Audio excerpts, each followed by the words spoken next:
I literally collapsed into the fetal position in my shower simply because my husband had left the house and come back to tell me something.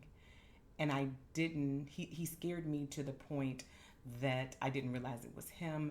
And my body absolutely shut down. And it was in that moment, as I was literally in a ball in the shower, on my shower floor, that I knew that my trauma story had not ended with my experiences. So I really am super excited to be able to stop and to share with you all today because I've always known that I scared easily. I mean, I don't know how many times I've freaked out some poor man in the store who comes around the corner behind me and I didn't realize it and I'm like screaming, right? Because even like in that situation with my husband, my mind knew that it was my husband. My body didn't quite catch up with that.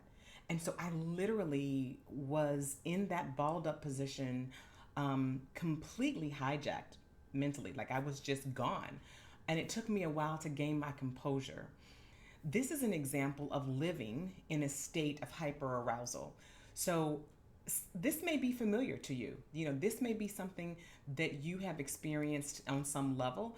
And I'm really excited to be able to come in and just kind of share this information with you because if you are like me, I thought something was wrong with me. I was like, why am I scared so easily? Not realizing that I actually was dealing with PTSD. At the time, I didn't really have all of that language, I didn't have that information.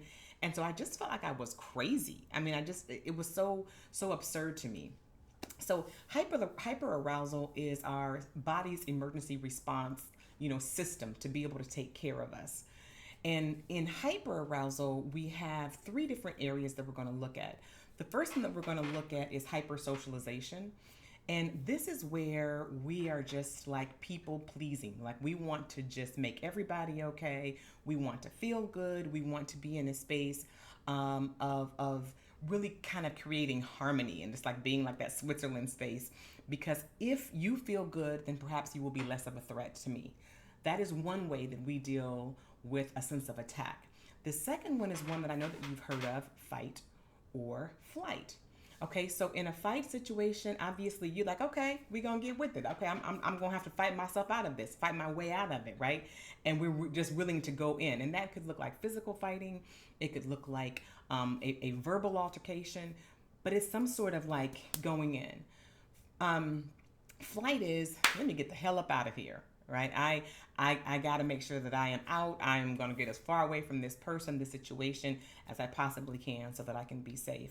And then the last one the last level of this hyper arousal that you may not have heard of is freeze. So when you can picture me there in the shower, in the ball, just crying and shaking, and so incredibly just like paralyzed. I was paralyzed with fear. That is freeze. What I have learned is that freeze is my go to. It's my go to response for fear, for trauma, for emergencies, is just freezing up.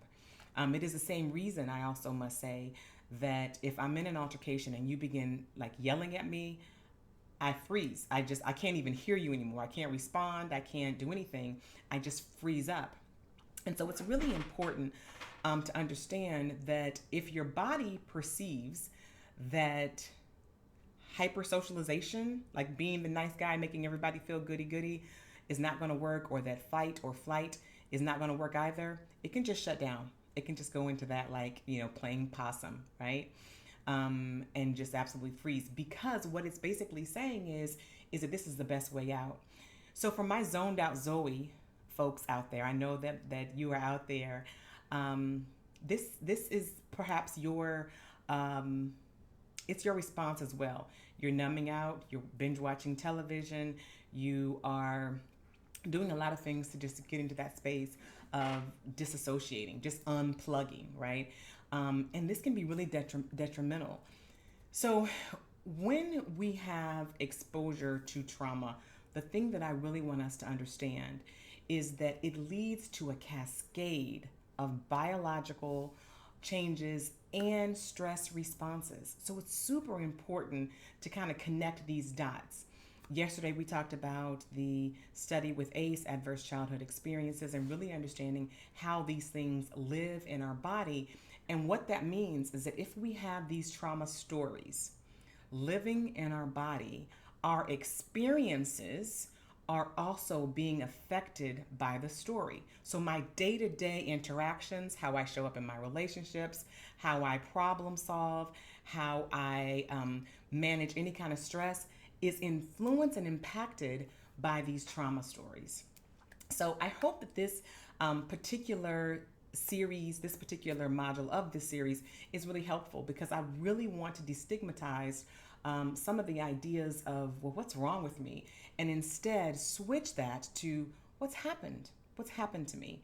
Tomorrow's video is going to be phenomenal because we're going to look at what happens if you are living within an emergency response system, an emergency response way, day in, day out, and what happens, what does that create in us? So thank you so much for being here. I am Heidi Day. I am your trauma conqueror, soul healer, and transformational coach for badass women just like you. And I'm here to help you feel as good as you look.